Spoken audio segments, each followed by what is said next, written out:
My favorite book, probably something that Stephen King wrote, and I don't know why. It's a sickness I have. I like all his books.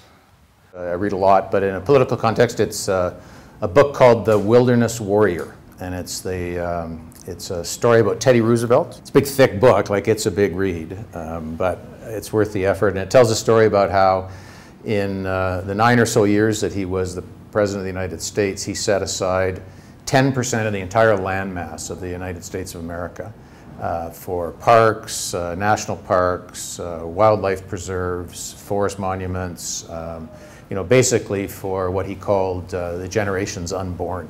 The Movable Feast by Hemingway, I always found it very interesting because it gave us an insight into many who are now high-profile artists, Fitzpatrick and Picasso and others, and showed them in a totally different environment, struggling artists in Paris.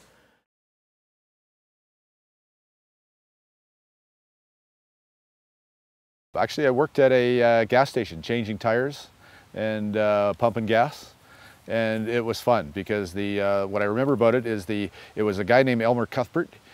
He had tires stacked up 8 high, about 20 deep in front, and he used to say, "Rick, get up on there, go back 14 rows, and it's the 3rd and 4th one down." And he always remembered what was stacked there. My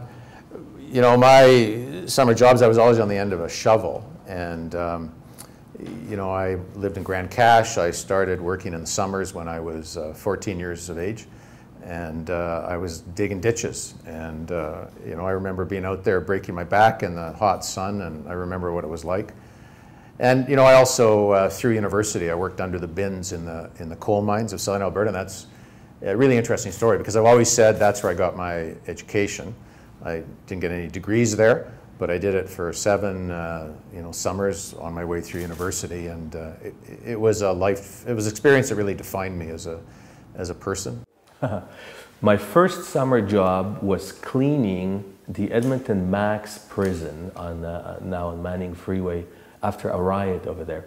There was a prisoners' riot, and the prison got burnt down, and they needed workers to clean the prison, and a bus would pick you up at an 8 parking lot, and I went to St. Joseph's High School. Every day after school I would go get a ride to the prison on a prison bus and clean it up until midnight or so. It was interesting. The prison population was still there. The prison was really damaged. My job was working in a library, paginating through books and picking the ones that weren't burnt into one bin, the ones that were burnt into another, and finding pills in between pages because that's how prisoners were passing medications from one to another.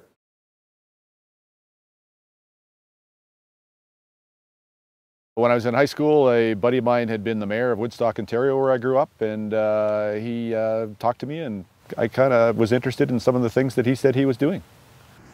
Oh, I don't come from a political family. My dad, you may have heard me say this in a speech, my dad did not want me to become a politician, tried to talk me out of it.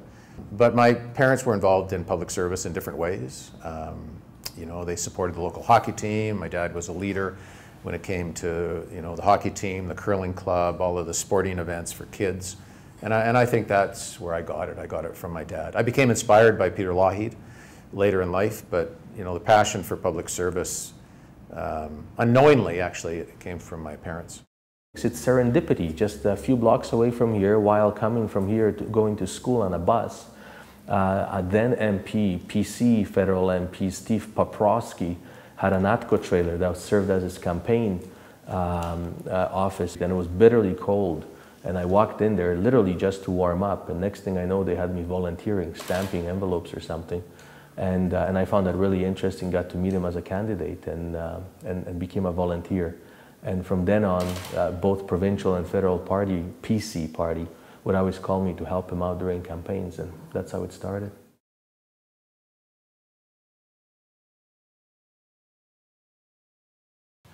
I have a terrible singer. Maybe that's not surprising. Number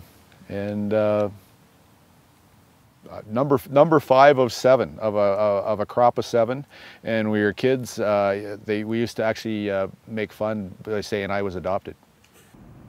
Oh, well, I'm a pretty passionate family guy. I mean, I'm happiest when I got my baseball hat on and hanging around a hockey rink or spending time, you know, barbecuing with my grandkids and my family. So, well, probably the fact that I actually am not a big fan of politics per se. You know, I like getting things done. I see an issue, I want to fix it, I want to resolve it, and often I get troubled by the parameters that ideologies place upon us.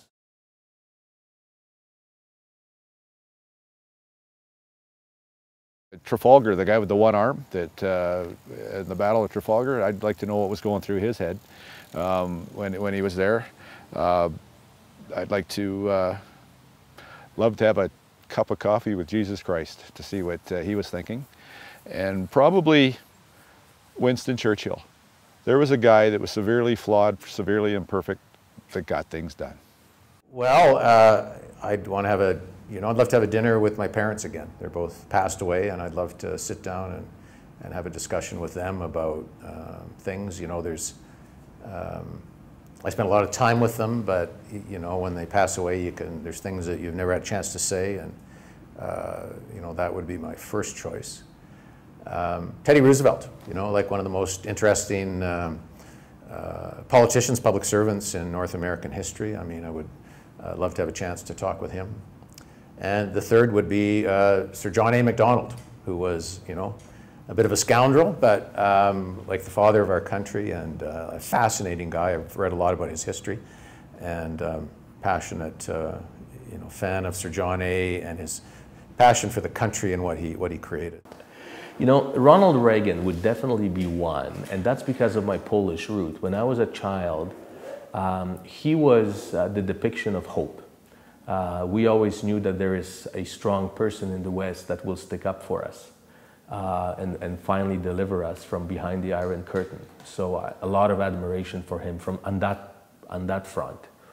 I'd love to meet Leonard Cohen, and I think it would be an interesting meeting. I love his music, love his poetry. Third one would be difficult. I met once Bill Clinton briefly, and I found him very engaging.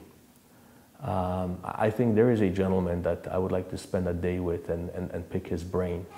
I don't always agree with everything he did, but I found him to be a very charismatic, engaging politician.